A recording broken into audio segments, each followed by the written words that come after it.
Well, a 1-0 overtime loss at home at the hands of the New York Sirens.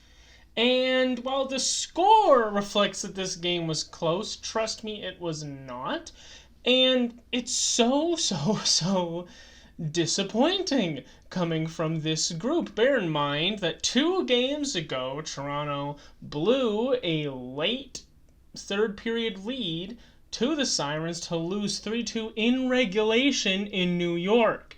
They bounced back, had a good 2-0 shutout win against Minnesota in Minnesota, and now they're back home. Their final home game of the season on Pride Night on their turf, facing the Sirens, seeking retribution, seeking vengeance for that collapse 2 games ago. And they could not have come out more flat-footed. This game was honestly sad.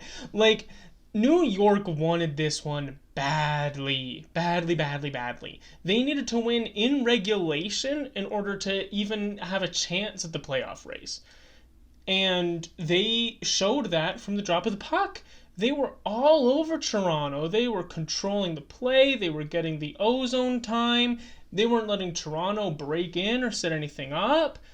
But Toronto was helping them out with all of these sloppy passes and the messy plays and the miscommunications that we've been seeing all season long that seem more prevalent at home. And I don't know why that is, because Toronto's home crowd has been excellent this season. They've sold out literally every single home game. It's been great. It's a good atmosphere. And I mean, you have the advantage. You have the last change when you're playing at home. So why they've been worse off when they're wearing their blues is really odd to me.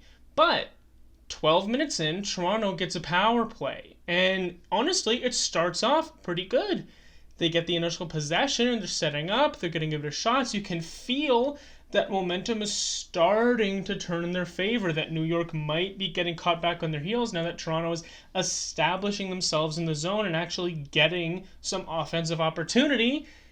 And that lasts for about 40 seconds until Ella Shelton punches someone in the head after a whistle.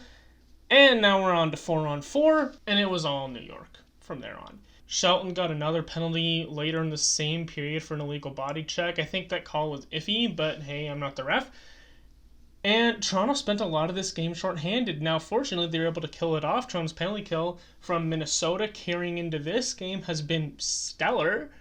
But you don't want to have to be doing that. They took 4 consecutive penalties this game. In Minnesota, they took 5. Like, that's not sustainable. That's not a way to play hockey. And they're dumb penalties, too. I think some of them, again, were a little questionable, but that's not my decision to make. That's not the player's decision to make if that's how the game is officiated, and you have to deal with those consequences. And you can't be putting yourself on the back foot all the time, especially if you're starting on the back foot to begin with. But the first period ends with 1 goal called off by New York. New York actually did score maybe halfway through the first, but it was ruled no goal immediately for goaltender interference, and after review that called it stand. Second period, a lot of the same. It was just nothing, man. They couldn't get anything going. Nothing at all. New York ran the show. Toronto, by the way, at the end of the first period, had 4 shots. New York had 12. Toronto had 4 shots at the end of the first period. They only managed to get into double digits by the end of the second, and I do mean the end of the second.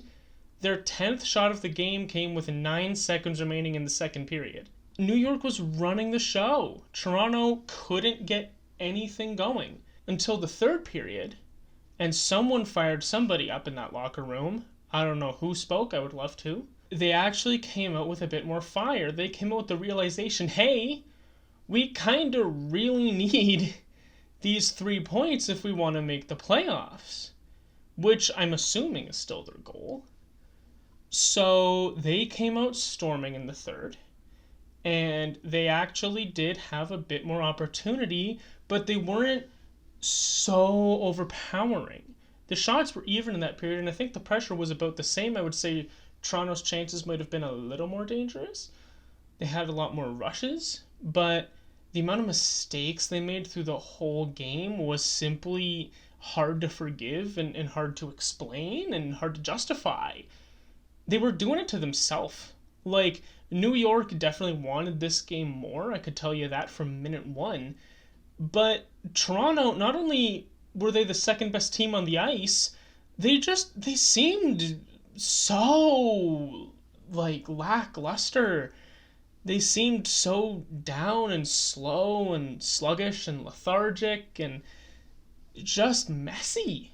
But they managed to escape, still tied up. Now I say escape because New York really should have won this game in regulation, but they gave Toronto a chance to win in regulation. New York needed this win in regulation more than Toronto did. New York is officially, as far as I can tell, though it's not been formally announced yet, eliminated from playoff contention. They needed 3 points in this game to stay in the race. And as such, they pulled their goalie with a minute and a half left in regulation in a tied game. And Toronto couldn't score on the empty net. They had a chance. They got to the blue line.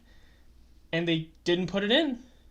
And they couldn't get any possession of it when New York got it into their end. And it went to OT. Allison Simpson finally sneaks one through Kirk, who had an incredible game, as she always does. And that's all she wrote. Toronto's final home game of the season. They got shut out for, the third time at home? Second time at the hands of the Sirens? I will say, these games are always close. Toronto versus New York are like two of the most evenly matched teams in the league. Every single game they've played this year has been tight. But we just need more out of this team. It's so baffling how you can go from the great performance against Minnesota last game, a solid performance against New York the game before that, and a solid performance against Ottawa the game before that. Yes, you got shut out, but you had a lot of control. There was a lot of positives to look at. And how can they fall so far? That's probably the biggest flaw, the biggest gripe I have with this team this season. Any given night, you don't know what team is stepping out onto the ice. Is it going to be the team that dominates, that runs the show, that gets loads of ice time, that draws penalties, that gets rushes, that gets the goalie moving? Or is it going to be this flat-footed, on their heels team that doesn't start playing until the third period? And games like this make me wonder, okay, if they do get into the playoffs, can they compete? Last game against Minnesota, I said for sure they can. Because look at how they played last game. It was great. They took it to Minnesota. Kirk stood tall. They got their chances. Their power play was humming. It was awesome. But then this game, it's a completely different team. It feels like different players suited up with the same jerseys. It was so bizarre. There are 3 players I want to put a focus on. And some of that is going to come back to coaches as well. Some of that is going to come back to management. Number 1, Reagan Kirk.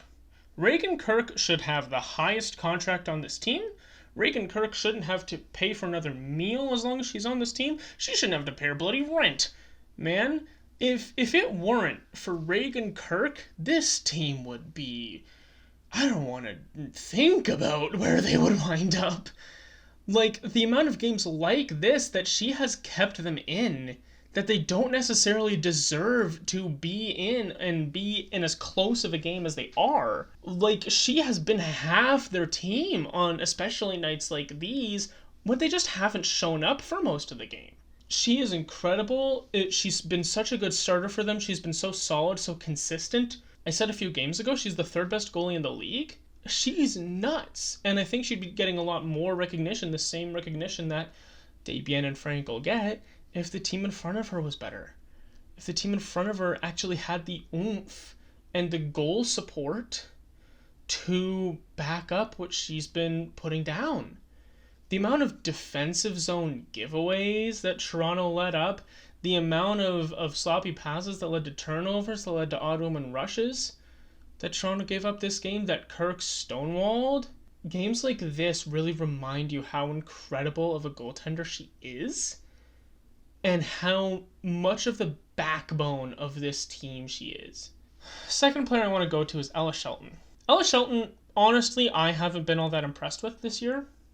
I don't think she's really played to her full potential. I don't think she's played how any of us were expecting her to play coming off of the season she had in New York. We know that Shelton is a good player. We know she's a good defender. There's no question about that. But she hasn't been used well by the coaching staff. And yes, she's kind of stepped into Allie Monroe's spot through both of her injuries this year. But Shelton is a number one defender, right?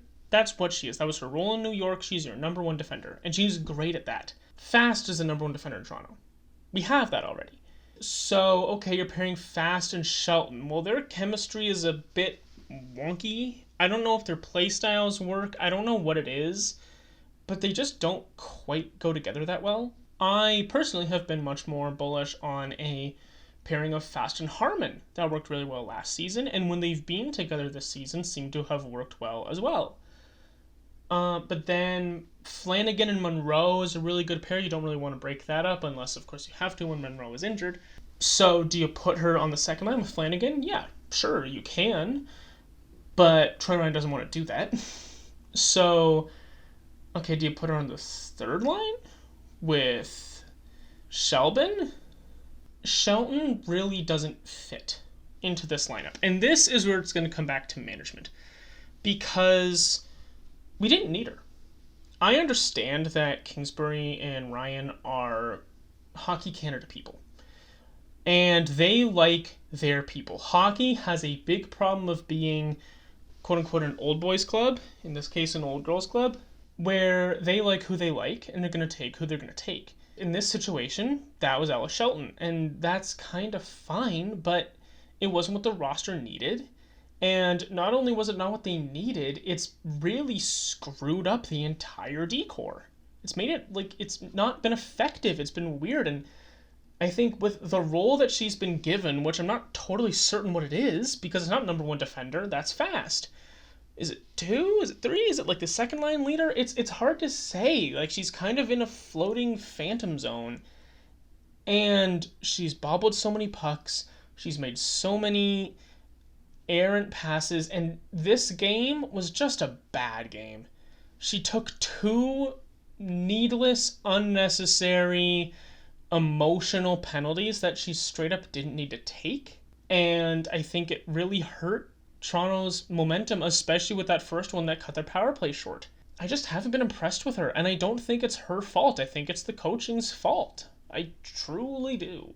I think that's caused this team a lot of problems, especially with their lack of forward depth. And that's where I'm going to get to the third person, Kiara Zanin. I'm going to talk to you directly. Kiara, you're my favorite rookie on this team. You might be my favorite player on this team. I've got your jersey. I'm wearing it right now. She's reliable in the defensive zone. She's wicked in the offensive zone. Girl, you gotta shoot.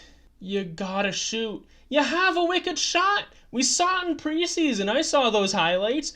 Your first goal this season came in your opening game in Minnesota, the defending champions, and it was the game winner.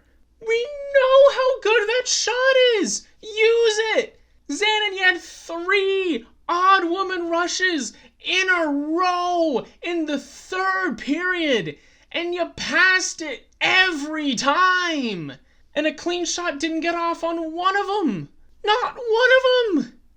You gotta rock it. Use the damn thing. We want to see you score. We know you can.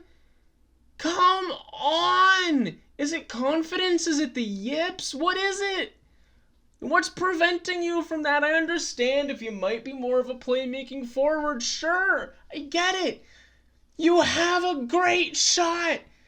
And if you're on a 2-on-1 or a 3-on-1 or a partial breakaway, just rip the damn thing. Please. I beg of you, myself and all 8,636 other fans that were in the building tonight. Shoot the damn puck. Please. You have the potential to be a centerpiece for this team in the future. You're so good. You just gotta get yourself some offense. But here's the thing, at the end of the day, as I've said the last couple of videos, and as have been said many, many times across broadcasts for many different teams, destiny for the playoffs is in these teams' own hands. And now it's out of Toronto's. New York, they're already out. It's between Toronto and Ottawa. Toronto, I believe, is 2 points back of Ottawa. Maybe 1 point back of Ottawa. But Toronto now doesn't have that game in hand that they had before. Ottawa does. Ottawa's playing Boston tomorrow. And while Boston is really good, Ottawa's been hot. Ottawa can absolutely take that game. You gotta be hoping and praying and, paying off Etsy witches to make the Charge lose tomorrow. Because if they win, you're pooched. Toronto had their fate in their own hands. They had the opportunity to forge their own destiny. They had the opportunity to make their own luck, especially down this stretch, but truly all season, and they blew it. They've blown it again and again and again and again and again. Who knows what will become of it? I guess we'll find out tomorrow. But until then, thank you very much for watching. Click like if you enjoyed it and subscribe if you want more. 1 game left. We will see how this goes. Will we get into the playoffs? Or are we getting the 4th overall pick? What do you think?